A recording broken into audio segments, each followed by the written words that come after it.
감사하게 생각합니다. 첫 번째 슬라이드 하나 띄워주시겠습니까? 지금 6월 4일부로 행정명령을 철회를 하신 것으로 알고 있습니다. 그 상황이 어찌됐건 지금 아무튼 3주 정도 경과한 것으로 보이는데, 보시는 바와 같이 전공의들 출근자는 전체의 7.6% 수준입니다. 그리고 제가 볼 때, 그리고 많은 정보로 판단해 볼 때 아마 바이탈과 전공의들은 앞으로도 수련을 결심하지 않을 것으로 보입니다.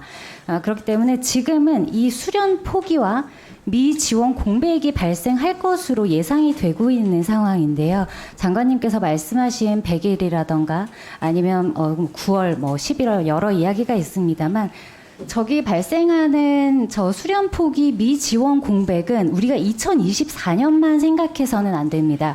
2024년에 어떤 수를 써서 전공의들을 억지로 심지어 끌어놓는다고 한들 2025년에 그렇다면 누가 지원을 하겠는가를 생각해 봐야 됩니다. 공백은 어차피 예고되어 있는 상황이고 2025년과 2026년에 내과, 외과, 소아과, 산부인과에 지원하지 않을 것이 자명해 보이는, 왜냐하면 이 상황을 의대생들도 모두 봤기 때문에 내년에만 지원하지 않을 거라고 보기는 어려울 것 같습니다.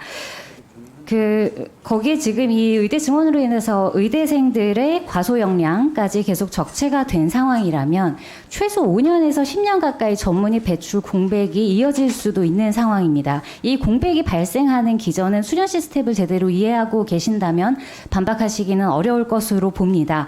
그래서 이 질문은 잘잘못을 따지자는 것이 아닙니다. 다만 현재의 상황이 사실상 바이탈 엑소더스라고 불러야 할 것 같은데, 아까 차관님께서 말씀하시기로 최악의 시나리오까지 짰다 이렇게 말씀을 하셨습니다. 그러면 비상진료 체계를 언제까지 지속할 수 없는 상황에서 앞으로 향후 수년에 걸쳐 이어진 전공의 미충원에 대한 대책이 보건복지부 차원에서 지금 이 시점에 존재하고 있습니까?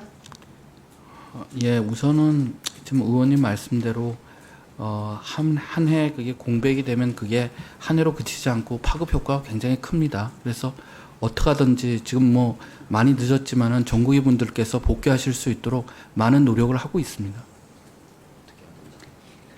전공의들이 네. 복귀를 지금 안 할 것 같습니다. 안 하기 때문에 이 질문을 드린 겁니다. 그런데 복귀를 할 것 같다고 답변을 하시면 답변을 하신 게 아니라서 복귀하실 수 있도록 노력을 하겠습니다. 그리고 기본적으로는 전공의 분들이 하고 있는 그 근무 여건 개선, 그 다음에 수련을 제대로 받을 수 있는 것, 또한 전문의 중심 병원으로의 전환 같은 정책도 같이 추진해 나가도록 하겠습니다.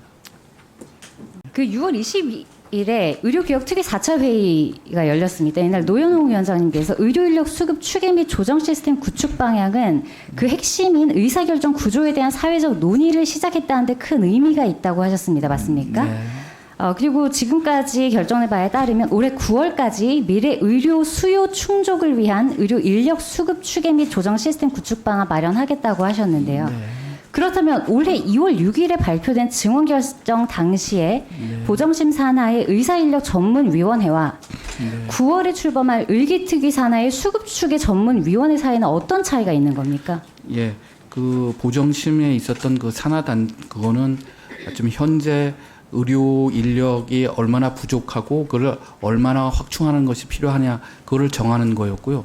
지금 의료 추계 시스템은 의대 정원이 어떻게 결정이 되든 그것은 급격한 인구 변화와 고령화가 있기 때문에 그것을 주기적으로 어떻게 재평가하고 어떻게 해서 합리적으로 의대 정원을 조정해 나갈지를 결정하는 겁니다. 지금 사회적 비용이 너무 크니까 다른 나라에서 하고 있는 주기적 조정 시스템을 도입하자는 것이 그 취지입니다. 제안하신 세 개의 보고서에서도 그런 사회적 비용에 대한 고려가 없었던 것으로 제가 알고 있는데, 그렇다면 기존의 논의기구의 신뢰성이 그런 측면에서는 떨어진다고 생각해도 되는 부분입니까? 제가 말씀드린 것처럼 기존의 논의는 당장 2025년 이후에 정원을 어떻게 정할지를 결정한 것에 중점을 두었고요.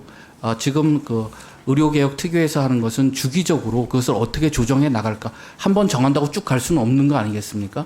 그것을 주기적인 조정 시스템.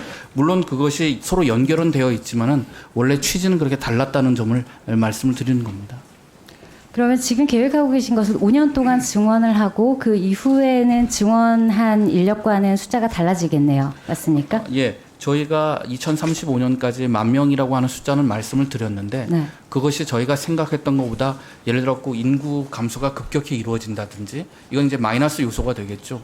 근데 플러스 요소로 고령화가 또 급격히 진행된다든지 그다음에 의료 서비스의 수요가 갑자기 는다 그러면은 중간이라도 재검토를 해가지고 합리적인 방안을 찾아야 되지 않겠습니까? 알겠습니다. 그러면 지금 말씀하신 대로라면 의대 증원에 필요한 교수 인력이나 소프트웨어는 말할 것도 없고 네. 그 외에 뭐 물리적인 기자재만 살펴봤을 때 40개과 대학이 사실상 5년 이내에 동시에 증축, 증액, 증량을 시행해야 하는 상황입니다. 맞습니까? 네, 맞습니다. 그렇다면 지금부터는 최소 2, 4년의 시간이 소요될 것으로 예상이 되는데 네.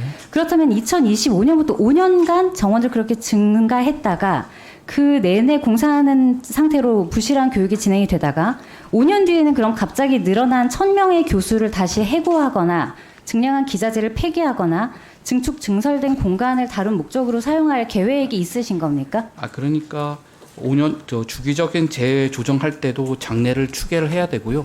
근데 의원님 이거는 의대 정원뿐만 아니라 모든 정원의 대학의 정원에 똑같은 문제입니다. 지난 동안 60% 이상을 이렇게 갑자기 증원한 다른 사례가 있습니까? 제 말씀은 학령 인구 조정에 따라 가지고 어느 과라도 정원은 조정해야 될 수요가 있다는 말씀을 드리는 거고요. 그런 것들을 잘 감안을 해가지고. 죄송하지만 그러면 한 가지만 제출 부탁드리도록 하겠습니다. 지금 장 차관님께서 모든 자료 제출이 어려우신 것은 이해합니다. 다만 오늘 말씀하신 발언을 모아보면 2,000명 결정은 장관님이 하신 것으로 알고 있고 복지부에서도 2,000명 제안했다고 차관님께서 말씀하셨습니다. 그래서 그것을 취합해서 사회수록실을 통해서 대통령실로 전달했다고 하셨고 그 시점은 부정심회 최종회의 전인 것으로 보입니다. 맞습니까? 예, 자료를 제출한 것이 아니고요. 오늘 2,000명을 보정심에 올리겠다, 올려서 논의하겠다고 예 그렇게 구두로 설명했습니다. 제출 어려운 부분에 대해서 충분히 이해를 하겠는데 네. 다만 2,000명이라는 인상적인 숫자는 사실 그냥 머리에만 있지는 않았을 거라고 봅니다. 그렇기 때문에 단 한 장의 보고서입니다. 2,000명이라고 명시된 최종 보고서 혹은 보고안 한 장만 제출해 주시면 됩니다.